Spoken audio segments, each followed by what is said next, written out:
Please अपने दिल पर कोई बोझ मत रखिएगा। के बाद अगर तुम्हारे घर वालों ने मेरे बाबा से या फिर आयजा मुझे बहुत बेचैनी रहेगी। तमीज़ी की तो मुझसे बुरा कोई नहीं होगा। मुझे समझ में नहीं आ रहा है कि उसके साथ मर्दों को है कि उसके साथ वो लोग क्या कर रहे होंगे। रिश्तों के दरमियान बैलेंस करना किस तरह से ट्रीट कर रहे होंगे उसे, इतना मुश्किल होता होगा ना। मैं हर बात बर्दाश्त कर सकता हूँ। अस्सलाम वालेकुम नाज़रीन, चालबाज़ ड्रामे की नेक्स्ट एपिसोड में देखेंगे कि जब शीशल की माँ घर में आके इतना फसाद खड़ा करके गई है कि उसकी बेटी के साथ ये हो रहा है, ये वो हो रहा है, और आशिर के बाप को भी काफ़ी बातें सुनाई थी। तो आयजा उस चीज़ का सही फ़ायदा उठा रही है। असद के भी कान भरती है और आशिर को भी कहती है कि ये कोई बात हुई भला। तो आशिर को भी बिल्कुल अच्छा नहीं लगता कि ईशल की माँ इतनी बातें सुना के गई है सबको। तो आशिर पहले ईशल से बात करता है, फिर अपने बाप के पास जाता है और कहता है कि मैं नहीं चाहता कि आप मेरे लिए कोई हमारी तरफ से दिल में कोई नाराज़गी रखें, क्योंकि ऐसे होगा तो फिर मैं भी बेचैन रहूँगा, परेशान रहूँगा। मैं माफ़ी मांगता हूँ ईशल की माँ की तरफ से।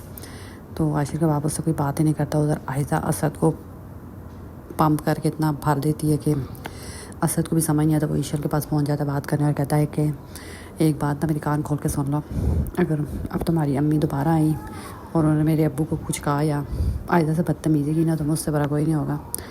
उधर ईशल हैरान है, इतना भी क्या हो गया कि सब लड़ मार रहे हैं आपस में। उधर ईशल की माँ जब से वापस गई है तो वो भी सही गुस्से में और कहती है कि मेरी बेटी के साथ पता नहीं उधर हो क्या रहे हैं, कर क्या रहे हैं लोग। मेरा तो दिल ही नहीं कर रहा था वापस आने का उसको वहाँ पे छोड़ के। जो मैंने अपनी आंखों से देखा उसके बाद तो मुझे तो सुकून ही नहीं आ रहा। मेरे पीछे पता नहीं क्या करते होंगे उसके साथ ये वो।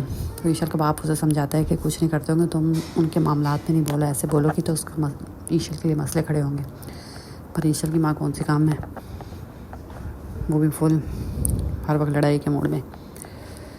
तो ईशल फिर आशिर से बात करती है कि ऐसा भाई ये क्या कह के हैं। तो आशिर को भी बुरा ही नहीं लगता, क्योंकि वो भी यही समझ रहे थे कि ईशल की माँ को ऐसे बातें नहीं सुना के जाना चाहिए था।